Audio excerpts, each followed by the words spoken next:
इस कार्यक्रम के पुण्यार्जक हैं श्रीमती सरोज, श्री सुनील, आशिका प्रतीक जैन, अंकित एवं Khushboo Pataudi, firm Saroj roofing private limited, Cochin. ओम नमः सिद्धेभ्यः। ओम नमः सिद्धेभ्यः।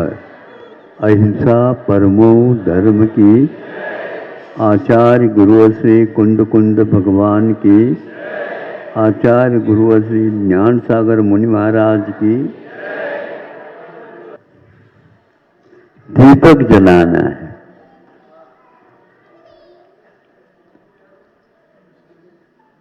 दीपक लाओ। दीपक जलाना है तो दीपक लाओ।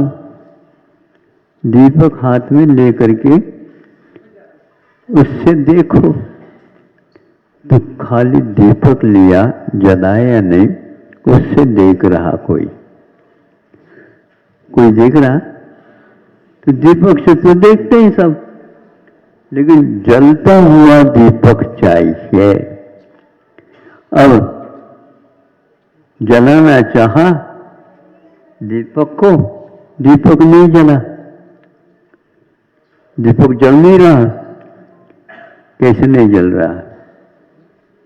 उसको पहले देख लो, बाटी वगैरह थोड़ा देख करके कर लेना।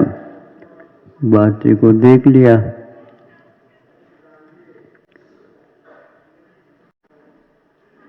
फिर भी नहीं जला, भैया तेल है क्या नहीं ये भी तो देख लो। तेल डाल दिया, फिर भी नहीं जला। क्यों नहीं जला? देखो ऐसा है, जल तो रहा लेकिन उसकी लो ठीक नहीं। तो क्या नहीं है इसमें? दीपक में है, बाती भी है, तेल भी है, किंतु उसके ऊपर की लो कितनी मां से घुल गई है। उसको तो ठीक कर लो। फिर तरजी और अंगुष्ठ में उसको लेकर के क्या करता है? मिलता है। फिर उससे वह बाती ठीक हो जाती है। अब वह जल गई।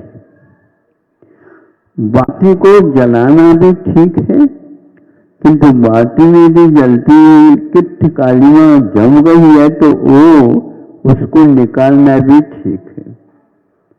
यह तब दीपक जलता है। समझ में बात आ रही है? इसलिए बता रहा हूं कि आप लोग जलाओ कहने से खाली है क्या भरा हुआ ये नहीं देख पाते। कभी कभी तेल के अभाव में वह जलती नहीं, तो तेल बहुत डालने से भी क्या तेल दीपक में बहुत डालने से भी वह आपको जला देती। उसमें अनुपात से हवा भी चाहिए, यानी भरा हुआ दीपक तेल से वह कभी भी प्रकाश नहीं दे सकता। इसी प्रकार अपने जीवन में हम देखें, एक कमी है ऐसा नहीं, दो कमी है ऐसा भी नहीं, बहुत सारियां कमी रह सकती है।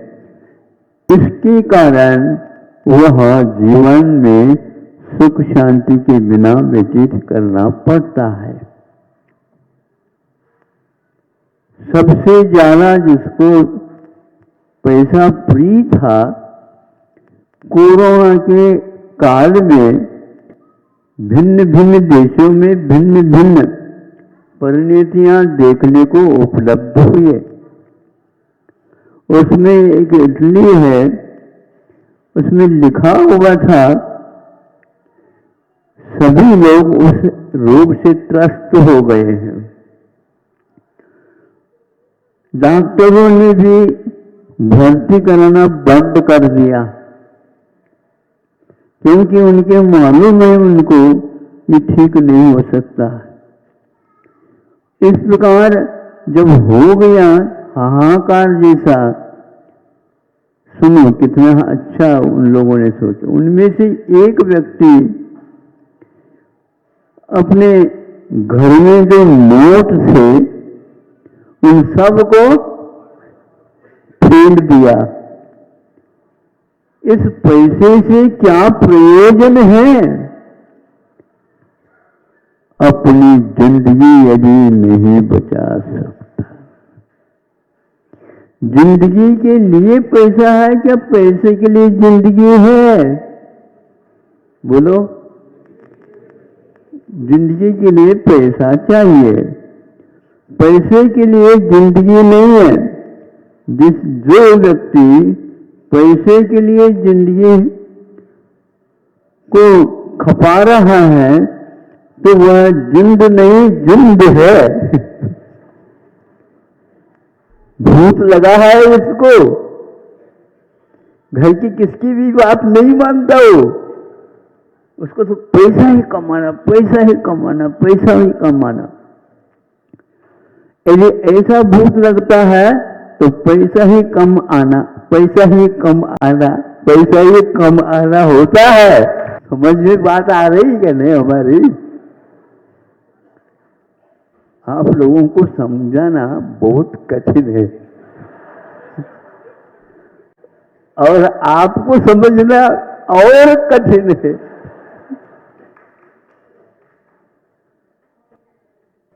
किंतु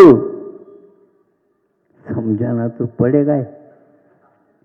समझाने से पूर्व में जिसको समझाया जा रहा उसको समझना भी आवश्यक है, तभी उसको समझ में बात आती। छोटे छोटे बच्चों को बिना समझाए समझ में आ जाता, लेकिन बच्चे के अभिभावकों को समझाते समझाते भी कभी शिक्षक लोग गाफिल हो जाते। इनको कैसे अब समझाएं? शिक्षा पद्धति पलट गई, इसलिए भारत को समझाना बहुत कठिन है।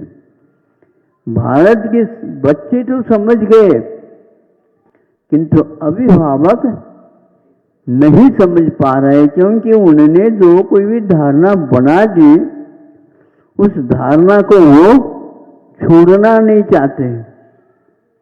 समझते हो? धारणा का अर्थ क्या होता है?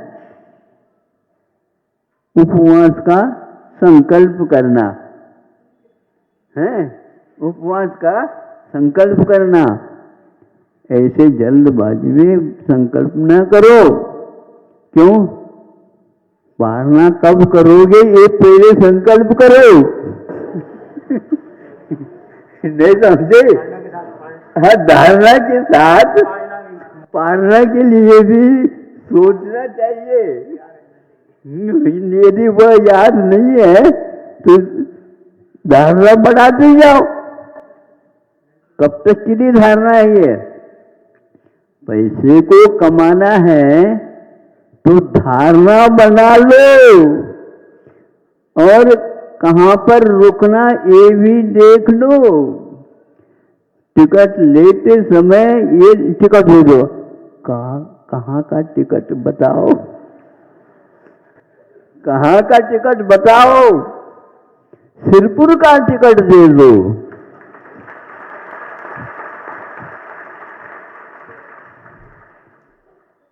अब सिरपुर वो कहता है टिकट देने वाला, सिर्फ कौन सा सिरपुर? नहीं, सिरपुर जैन नहीं लिखा गया ना। इस मानसे सिरपुर है महाराष्ट्र में, धुलिया के पास है, मालेगांव के पास है। यहाँ पर भी एक मालेगांव है, अन्यत्र मालेगांव के पास वहां पर भी एक सिरपुर है।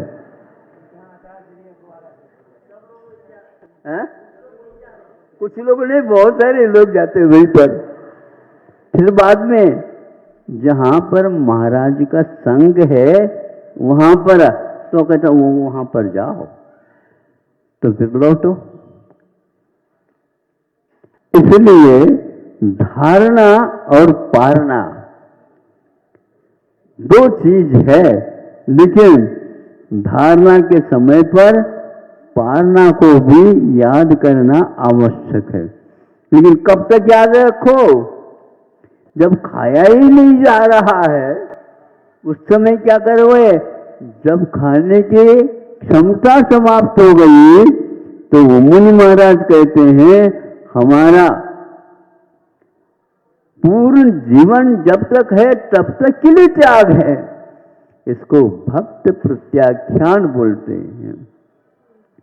आपको जिंदगी चलाने के लिए अर्थ की आवश्यकता है।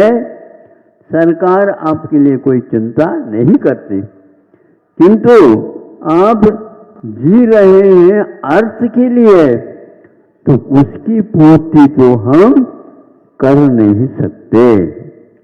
भारत बहुत ही समझदार देश है, लेकिन अड़ोस पड़ोसी में हाहाकार होने के कारण यहाँ की जय जयकार छूट गई और वह भी हाहाकार में डूब गया।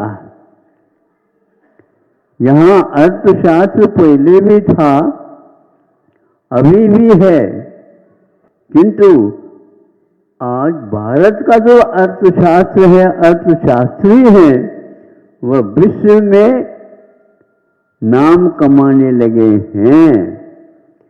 जितने भी वैज्ञानिक है, वैज्ञानिक युग में प्राय करके 12 नाम भारत के ही हैं व्यक्ति जो वैज्ञानिक बनते हैं।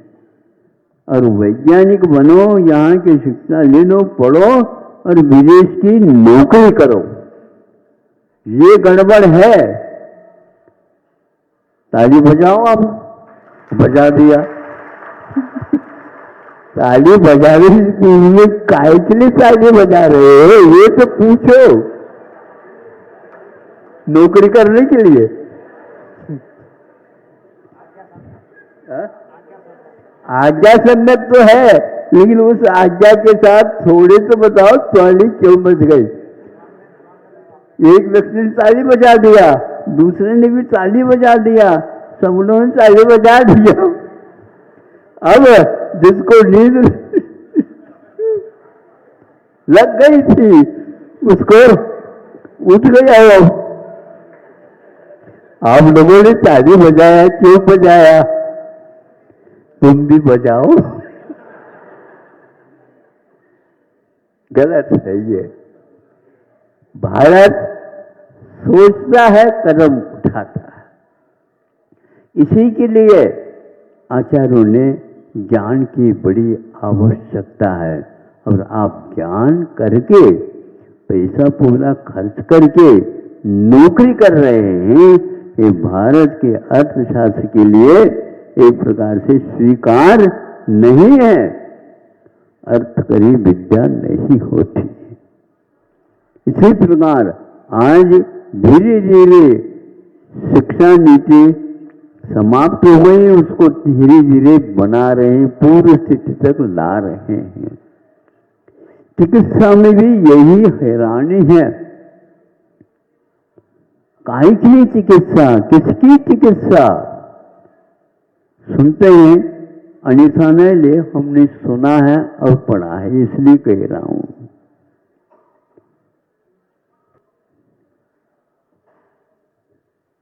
मृत्यु हो गई है,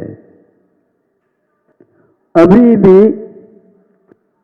बिस्तर पर अथवा पलंग पर रोगी को लिटाया गया है और अभी भी चिकित्सा उसकी चल रही है।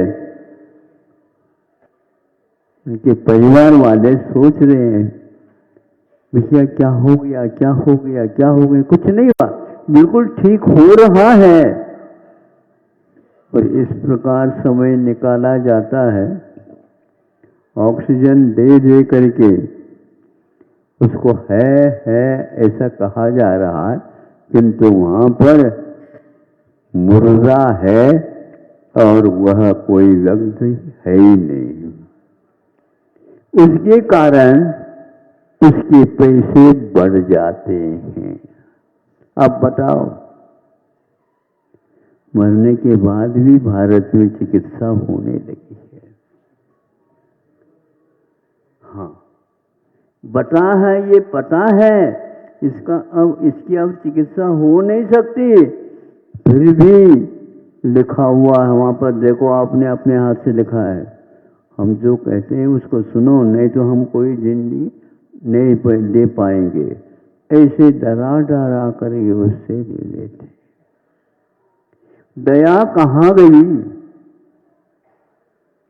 वो धर्म कहाँ रहा? आज कमाना ही एकमात्र धर्म है और कर्म रह गए क्या? कोई बाधा नहीं। पहले के लोग कहते थे इससे कोई मतलब नहीं। अपने को यदि यह निश्चित हो गया कि मर गया या अघोषित मृत्यु है, तो उसके लिए पहले से ही तैयारी करते हैं। वो मरना तो निश्चित है, तो अर्थी बनाने के लिए भी तो समय चाहिए। मौसम गड़बड़ है तो फिर रात भर और रखना पड़ेगा, इसलिए पहले से अर्थी बना करके रखते हैं ताकि मृत्यु अघोषित है, घोषित हो गए तो उसको सीधे उठा देते हैं, घर में रखने योग्य नहीं। उसी प्रकार वह धन भी घर के लिए अब अभिशाप सिद्ध हो जाएगा। आपको इसलिए बता रहा हूं, नीतियां बदलती चली जा रही है, अर्थ तो वही है। आपने यदि बैंक में 1 लाख रुपए रखा अथवा 11 लाख या 20 लाख रखा, और भी आगे बढ़ जाए तो कोई बात नहीं, किंतु बैंक में कोई गड़बड़ी हो गई तो आपके लिए 1 लाख मात्र मिलेगा। सुन रहे हो? आप करोड़पति नहीं रहे, आप लखपति नहीं रहे, अब आप अरबपति भी नहीं रहे। खरब कमाना हो तो अरब कंट्री की ओर जाओ। ऐसा क्यों हुआ? अर्थनीति बदलती चली जा रही है, किंतु ऐसा नहीं हुआ था पहले। आज इसको भी मंजूरी दे रहे हो, तो यहाँ अरब रुपए जो आपने रखा है बैंक में, किसको जाएगा? हाँ, जहां रखा है उन्हीं का होगा, कब्जा उन्हीं की है, किंतु यहां नहीं रखेंगे हम। यह विचार, यह धारणा आपकी बहुत बुरी धारणा है। देश को न मिले, विदेश को मिल जाए तो कोई बाधा नहीं। यह नीति, अर्थशास्त्र की नीति गड़बड़ है। मेरा मेरा मेरा यह जो संकल्प है, यही आपको एक दिन समाप्त कर देगा। दिन बाद में आप पश्चाताप करोगे। पहले सोना रखा जाता था, फिर बाद में आपको लोन मिलते थे। आज सोना सो गया। अब आप बोलो, आपका सोना चांदी बन गया, चांदी तांबा बन गया, तांबा मिट्टी बन गई। अब क्या करोगे बताओ? ये भाग्य है, ये भाग्य नहीं है, ये दुर्भाग्य है जो ऐसा बदल रहा है। फिर भी आप अपने संकल्प को दोहराते जा रहे हो। अब हम इसीलिए कह रहे हैं, धारणा बनाने से पूर्व में यह सोचो ये कब तक के लिए धारणा है, किसकी धारणा है, किस लिए धारणा है, ये सारे वारणा के बिना नहीं हो सकते। इसलिए आप लोग अपनी जिंदगी की तुलना भविष्य के साथ न करके अतीत के साथ करो तो आपकी जिंदगी सकुशल।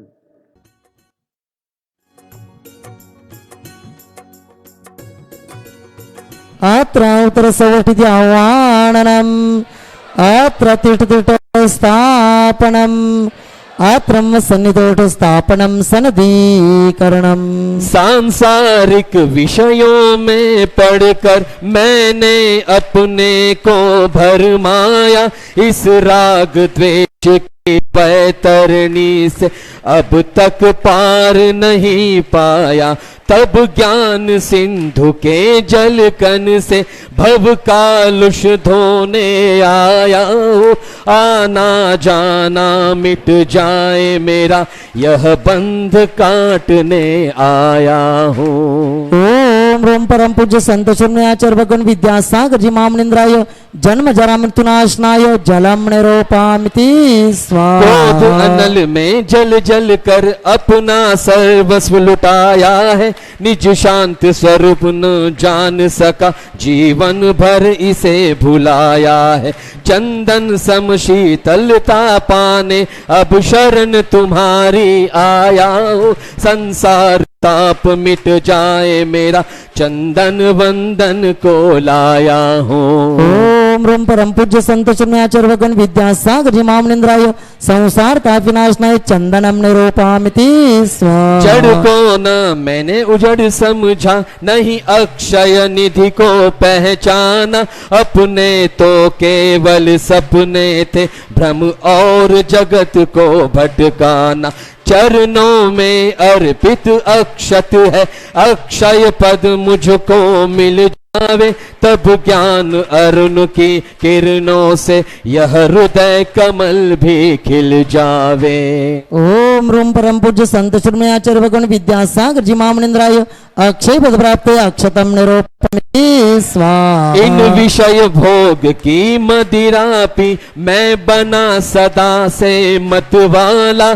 तृष्णा को तृप्त करे जितनी उतनी बढ़ती इच्छा ज्वाला। मैं काम भाव विध्वंस हेतु मन सुमन चढ़ाने आया हूँ। यह मदन विजेता बन न सके, यह भाव हृदय में लाया हूँ। ओम रोम परम पूज्य संत शून्याचार्य भगवान विद्यासागर जी महामुनींद्राय काम्बाण विनाशनाय पुष्पम निरूपामिति स्वाहा। इस क्षुधा रोग की व्यथा कथा भव भव में कहता आया हूँ।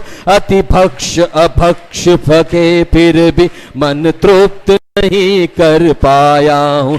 नैवेद्य समर्पित करके मैं तृष्णा की भूख भगाऊंगा।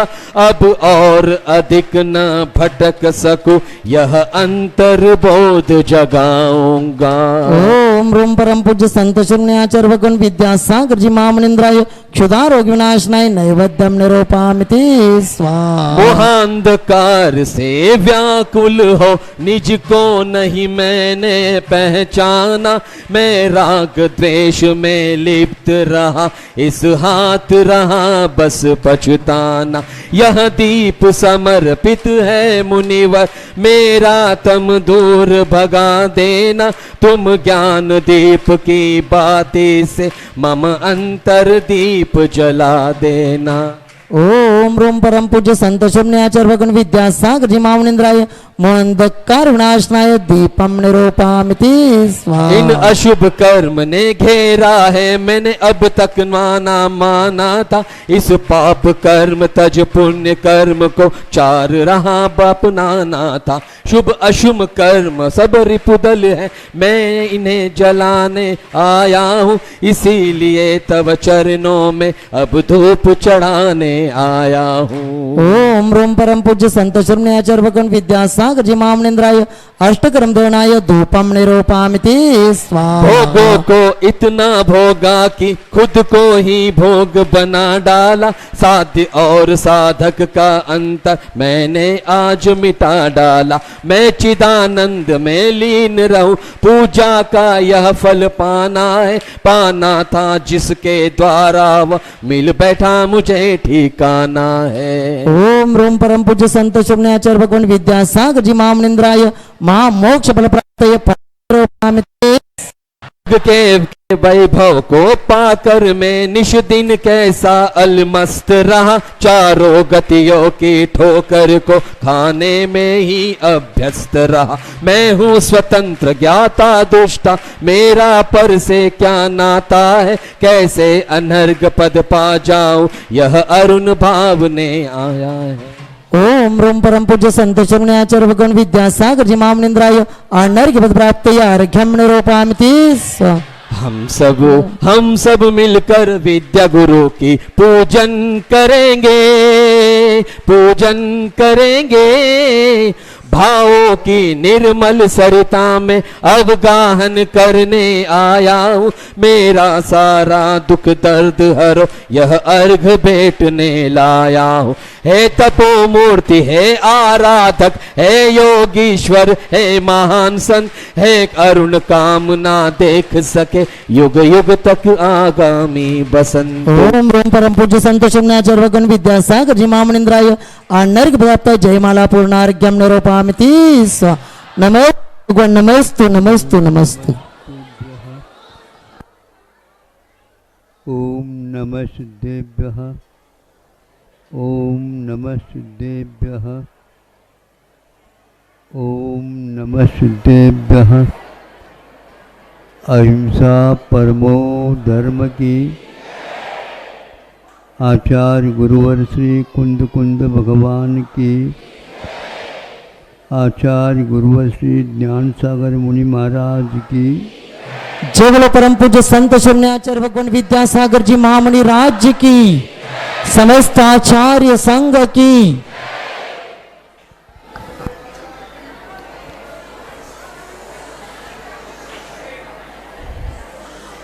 10 प्राण होते हैं, मनुष्य के पास 10 पूरे रहते हैं। इसके उपरांत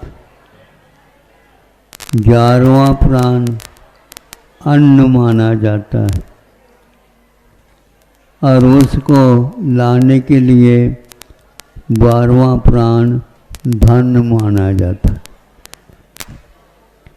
लेकिन 12वां प्राण इतना कमज़ोर है, वह बहुत सारा धन देने के उपरांत एक मुट्ठी चावल भी, चना भी नहीं मिलता, ऐसा भी समय आ सकता है। जब पूर्ण काल हो जाएगा यह पंचम, तब प्रलय का काल आता, ये भी बताया है। प्रलय का अर्थ सब कुछ समाप्त कर देना है।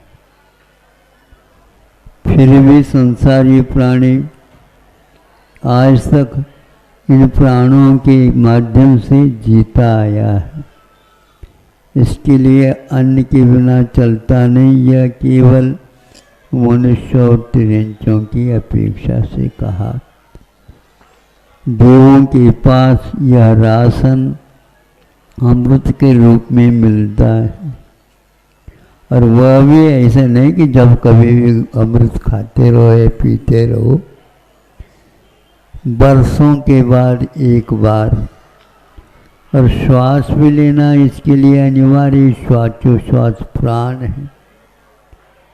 बड़ा विचित्र है, आप सो जाते हैं, कुछ पता नहीं रहता कौन क्या आता है जाता है, फिर भी आप प्राण श्वासोश्वास लेते रहते हैं और क्या करते हैं, छोड़ते भी हैं।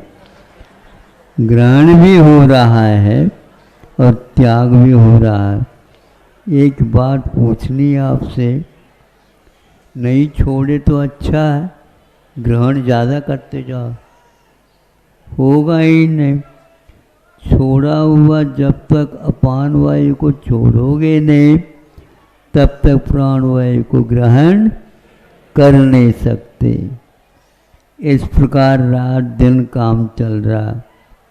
आप कहेंगे बहुत कुछ हम इनको अन्न देते हैं, प्राण देते हैं, ऑक्सीजन देते हैं, इसके द्वारा इसका जीवन बचा है। यह आप लोगों की गलत धारणा है। किसी को किसी के माध्यम से इस प्रकार जीवित रखा नहीं जाता। फिर भी उपचार से व्यवहार में ये कहा जाता है कि दान भी आवश्यक होता है। छोटी सी बात है, किंतु आप लोग जीवन पर्यंत याद रखेंगे। एक मूर्ति बना गई थे और मूर्ति बहुत सुंदर बनी थी। एक सेल्फी ने आकर के कहा कब होनी है, होने ही वाले सामने सामने टिटी में। लेकिन ये मूर्ति, मंदिर तो बहुत सुंदर बना है, मूर्ति भी बहुत सुंदर है, लेकिन यह मूर्ति निर्दोष नहीं है, सदोष है। क्या कह रहे हो? हाँ, किस आधार पर कह रहे हो? हम पूछना चाहते तो पूछ लो, तो हम बता दें। बता दो आप क्या है इसमें दोष। ऐसा कर लो, इस मूर्ति को फोड़ो घन पटक करके। कल तो प्रतिष्ठा होनी है, कैसा होगा, लेकिन सदोष रखना चाहो तो सदोष रखो। उसके कहने से, तुम्हारे कहने से हम फोड़ रहे हैं, बना करके देने होगा। हाँ ठीक है। तोड़ा, एकदम उसमें से एक मेंढक कूद गई, दो छोटे मेंढक कूद गए। देखा उसमें पानी भरा हुआ था। पत्थर में पहले उसको तराश करके मूर्ति बनाया गया। मूर्ति के भीतर वो प्राणी रह रहे हैं। आप लोगों ने पानी उसमें डाला है क्या? बोलो, नहीं डाला? कोई न कोई डाला होगा। हाँ, उसके प्राण जो है उसके माध्यम से ये सब काम हो रहा है। उसके लिए इतना राशन मिल रहा है, इसलिए वो जीवित थे। यह प्राणी प्राण के बिना बचकर नहीं सकता। इसलिए जब तक आप इन प्राणों की रक्षा करेंगे तो इस जीव की रक्षा होगी। यदि प्राणों को सुरक्षित नहीं रखोगे, निश्चित है आप यहाँ पर रह नहीं पाएंगे।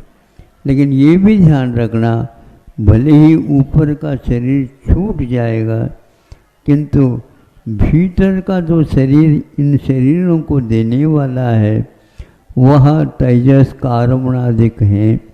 उसके बिना इसकी यात्रा नहीं हो सकती। इसलिए ऐसे शुभ भाव करो जिसके द्वारा शेष जीवन दानमय, धर्ममय, त्यागमय हो। दूसरे के ऊपर उपकार करने के भाव हमेशा बने रहें और इन सब प्राणों से ऊपर उठ करके जो प्रभु बने हैं उनका ध्यान हम करते रहें और उसी के अनुसार उनके पद चिन्हों पर हम भी चल करके भगवान के पास जाना चाहते हो? हैं? सोच लो, पूछ लो, अपने भीतर के भगवान को पहले पूछ लो। जो होनहार है उसको पूछो। मोह तोड़ना पड़ता है, मोह तोड़ेंगे तो निश्चित।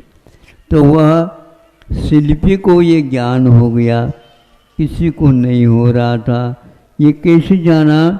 और कुछ नहीं, चंदन का लेप कर दिया गया और पूरे उसके शरीर में मूर्ति के तो सब कुछ सूख गया, पेट भर गीला रह गया।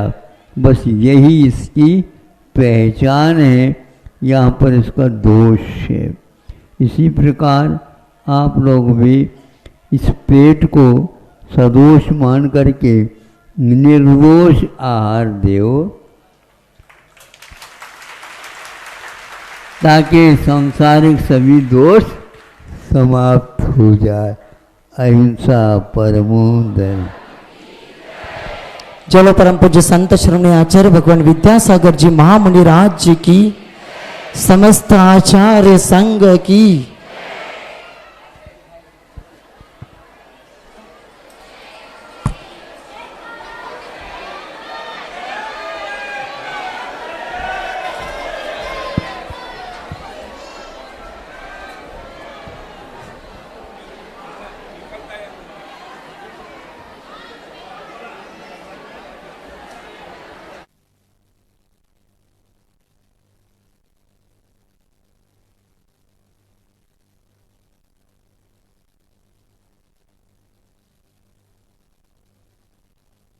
लाइट लगा देता है, शांत रहा शांत रहा शांत रहा, हल्ला नहीं करो, थोड़ा सा टूट गया है, आलस हो गई, और इसलिए पुनः जोड़ देता है तो अखंड वह 3 घंटे तक चलता है।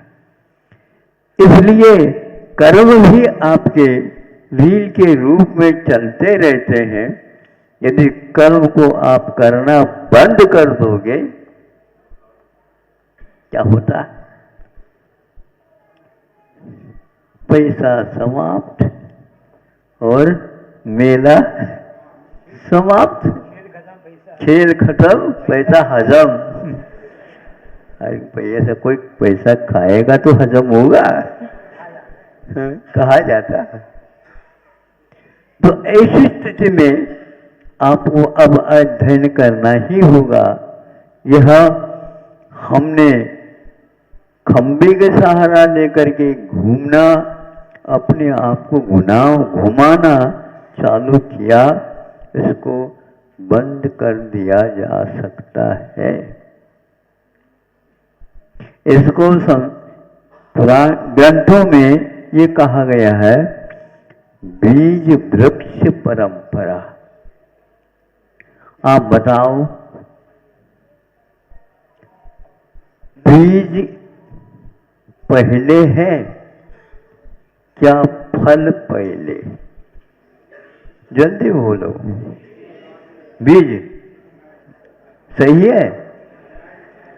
बीज आया कहां से?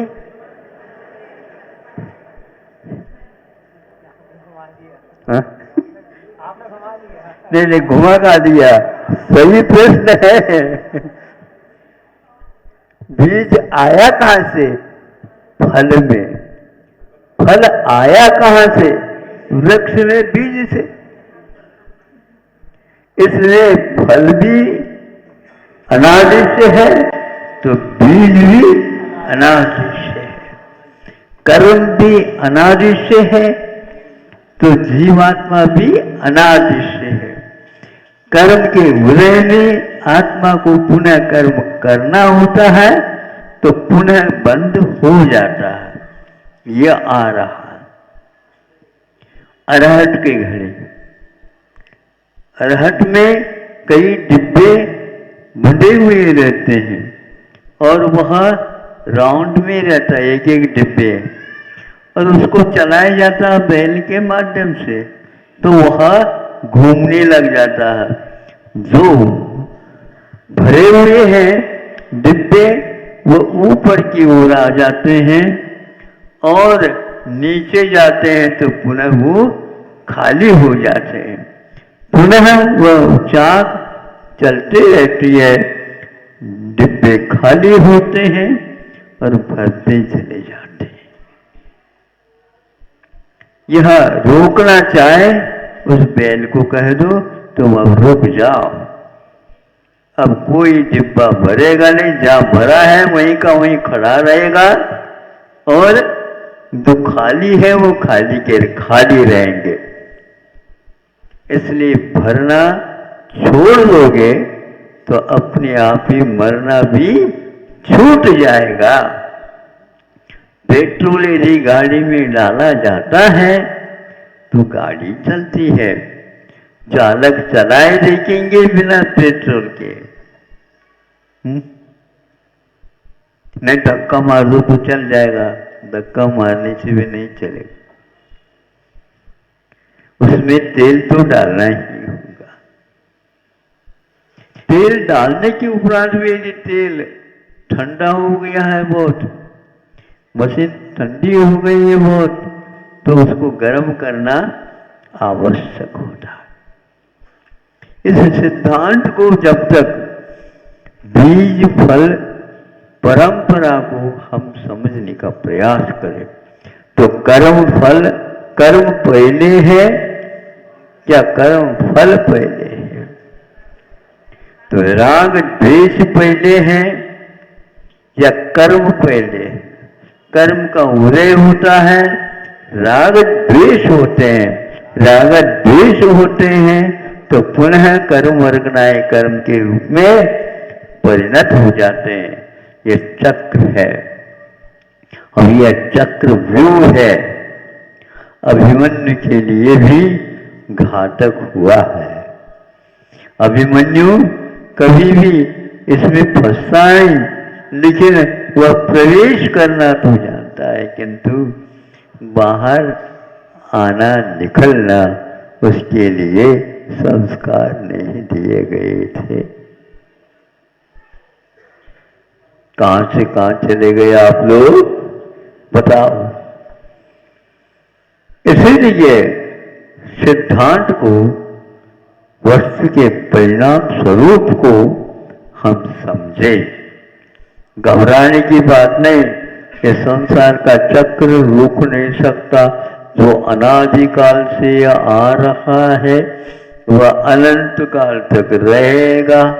ये यदि आप धारणा बनाओगे, ये धारणा आपने क्यों बनाए बताओ?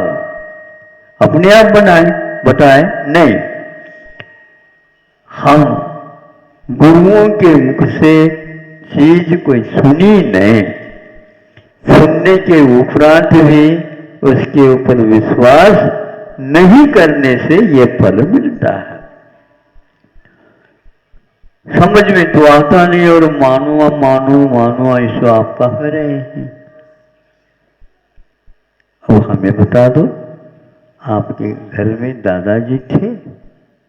हैं? दादाजी थे? अच्छा, किसने कहा ये दादाजी थे? पिताजी ने कहा। पिताजी को किसने कहा दादाजी थे? ये दादाजियों की संख्या कितनी है क्या पता?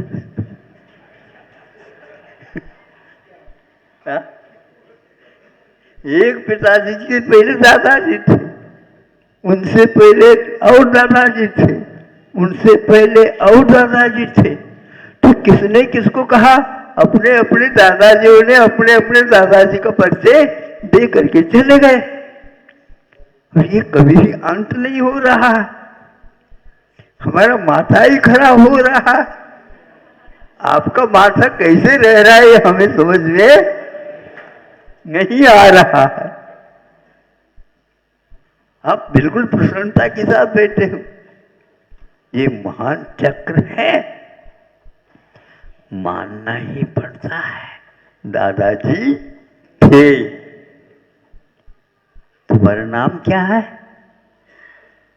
हे सुनो, चुप बैठो। दूसरे को मना करते हो, आपको कौन मना करने वाला? बोलो, आपका नाम ये है। ये किसने कहा? सभी लोग कहते हैं तो सभी के हो जाते हो आप। उन्होंने कहना प्रारंभ कर दिया, इसलिए अपने आप को फलांचन। ये मानना एक प्रकार से आवश्यक है लोक व्यवहार को चलाने के लिए। ऐसे में इसी प्रकार हमारे पहले कौन थे इसको तो मानना ही पड़ता और यथार्थ मान लेना चाहिए। गुरुओं ने आत्म तत्व के बारे में अध्ययन किया। उन्होंने कहा उसको हम आप जो कह रहे हैं वो यथार्थ है, ये स्वीकार कर दो। अपना दिमाग लगाओगे कभी भी आप उसमें सफल नहीं हो सकोगे। हाँ, मानना ही पड़ता है। इसका नाम सिद्धांत है। कर्म के द्वारा ही यह फल मिल रहा है, यह अपने को मानना है। और ये कर्म क्यों फलता है? तो राग द्वेष करने से फलता है। आप यदि कर्मों से मुक्त होना चाहते हो, शरीर से मुक्त होना चाहते हो, तो विश्वास रखो मूल कारण क्या है। इन दोनों को मानेंगे तो आपका बहुत जल्दी सवाल, जिसको बोलते हैं शंका, समाधान हो जाता है। नहीं तो आपको समाधान देने वाला संसार में कोई भी नहीं है। गुरु लोग भी ज़्यादा आपको बाध्य नहीं कर सकते हैं। बच्चा जब आपके अनुसार 7-8 साल का हो जाता है तो उसको आप कह देते हैं बेटा विद्यालय जा। हम नहीं जाएंगे, जबरदस्ती जा। एक दिन करोगे जबरदस्ती, 2 दिन करेंगे जबरदस्ती, तीसरे दिन वह 4-5 घंटे विलंब करके आता। तब तक आपको मालूम पड़ जाता बेटा ही नहीं आया आज। तो विद्यालय जाओ ऐसा कहा तो वो उठ गया, विद्यालय में बैठ जाएगा, आएगा ही नहीं वो वापस। आपको जाना पड़ेगा विद्यालय। अब जबरदस्ती आप किसी को नहीं कर सकते। बाध्य करके यह मान्यता आप उसको दे नहीं सकते। यह उसी के ऊपर आधारित है। इसलिए ऐसे संस्कार डाल दो जिसके द्वारा आपको आप जो बताते हैं उसको वह स्वीकार कर ले। नहीं है तो भगवान के द्वारा भी किसी को सम्यक दृष्टि नहीं बनाया जा सकता। हमारे भगवान है, हमने खरीदा है। और अब भगवान खरीदने में आते हैं क्या? बिकते हैं भगवान। आज लगभग यही हो रहा है।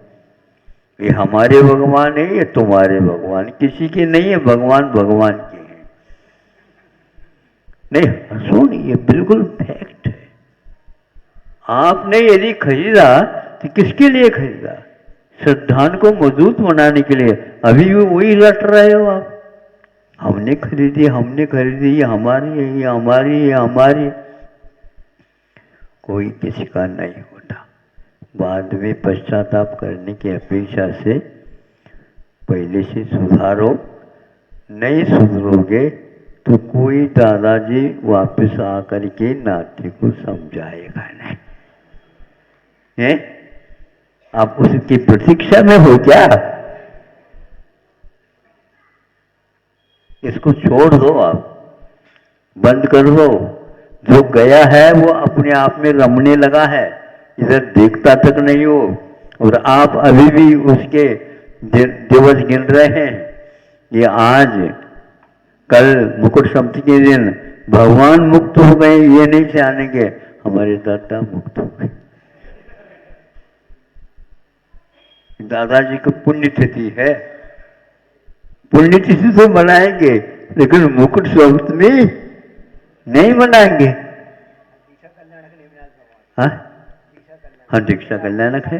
हाँ, लेकिन भगवान के बारे में नहीं सोचेंगे, नहीं समझे। हाँ, जन्म कल्याण सब आएंगे। इसलिए थोड़े से यदि समय मिल जाता है तो हमने जो कहा है उसके बारे में सोचो। महाराज दिमाग में कुछ नहीं रहा, बीज और वृक्ष इनकी परंपरा को याद करो। अपने आप ही माथा ठीक हो जाएगा बिना अमृतांजन लगाए। अमृतांजन जानना समझते हो? झंडू बाम अपने आप शांत हो जाता है। इसको पढ़ते ही, सुनते ही और समझते ही दिमाग अपने आप ठिकाने में आ जाता है। भगवान से प्रार्थना करता हूँ, भगवान सब लोगों के दिमाग ठीक हो जाए। ठीक होना नहीं होना भगवान के हाथ में नहीं है, फिर भी भगवान के नाम लेने से कुछ दिमाग ठीक हो जाता है। अपने को करना है, अपने आप के दिमाग को ठीक करना है। दूसरे के दिमाग को ठीक करने का हम कभी भी बोझ नहीं उठा सकते। अहिंसा परमो धर्म की। इस कार्यक्रम के पुण्यार्चक थे श्रीमती सरोज, श्री सुनील, आशिका प्रतीक जैन, अंकित एवं Khushboo Pataudi, firm Saroj roofing private limited, Cochin.